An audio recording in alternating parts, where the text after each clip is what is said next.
Dan, we're back. Structure Studios 101. Pool Studio Blue, per request. Here's some easy arched openings in the house stage of Structure Studios. So let's model this house up real quick so that we can get on this and show you the easy arched opening. We're going to set up our grid, 1 inch for accuracy. We're going straight line, so grid, relative angle, and auto completes.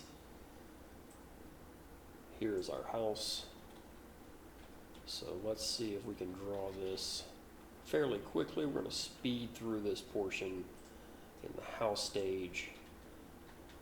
A for line, we have a relative angle on. We're just going to kind of make the generic house. There's no measurements or anything like that, so we're just going to be winging it.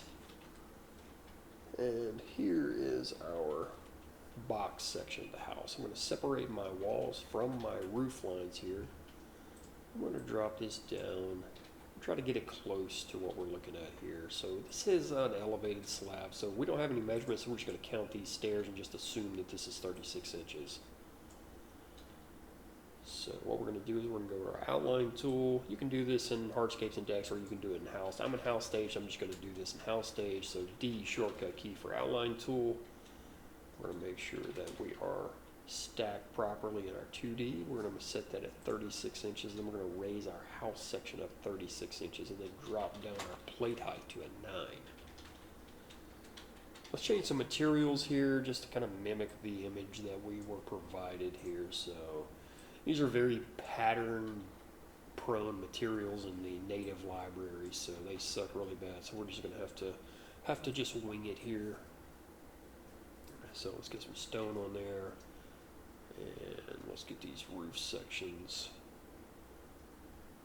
in. We're going to raise this up, and we'll make some adjustments as we go along here.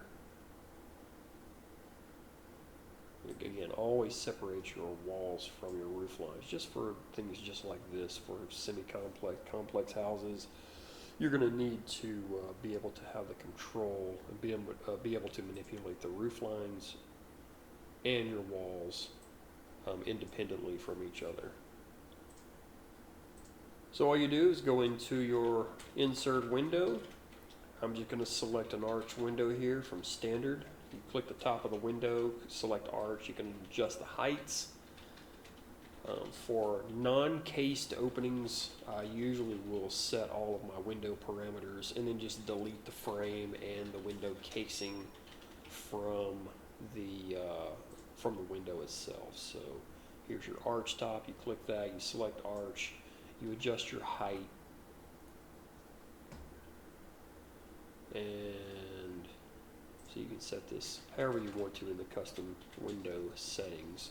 So as you see, this has a window casing. I'm just going to turn that casing off. There's a window frame. Click the window frame, turn that off, and there you go. You have yourself an opening that's cut out in the wall.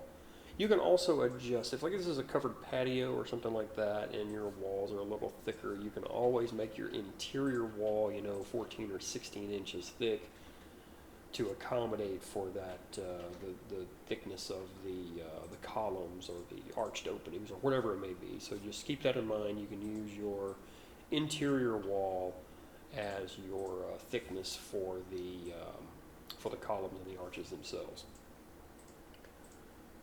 But that's it. That's as simple as that.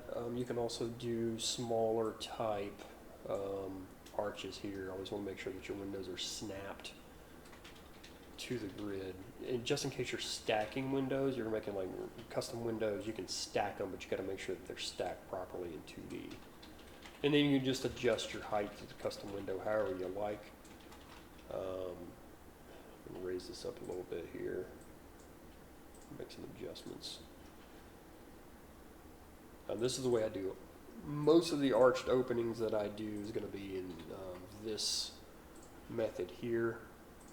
Sometimes I'll do custom shapes like the old school method. I think there's a video, if you follow the link here, on how to make these in custom shapes. This is the way that I used to make them before we had all these custom window options and settings and functions. Just keep in mind that when you remove the window frame and when you remove the casing and the glass, you have nothing to click, so you got to go inside 2D, highlight the window or select the window, and then you can copy paste it because there's just nothing to click and to grab in 3D. So keep that in mind.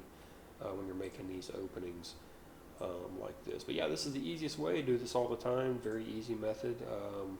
There's a video on custom windows and doors, or custom doors, and how I make those, how I make custom openings and whatnot in the program itself by using the house stage, and then using custom shapes to make the custom doors and such, and windows and whatnot if I have to. So keep that in mind, and you guys can use this method. Like I said, I use this method all the time. This is the easiest, fastest way to do an arched opening in the program. You just have to make sure that your interior walls are in place. You have to draw additional sections of house so that if there are windows and doors, which there will be on the inside, when you look through these arches, you'll be able to snap windows, doors, and and such to the inside like this here. You just have to draw that individual section inside the house sections that you already have. So keep that in mind. This is the easiest way. If you have any questions, please post up. Come see us, VIP 3D Core Essentials on Facebook.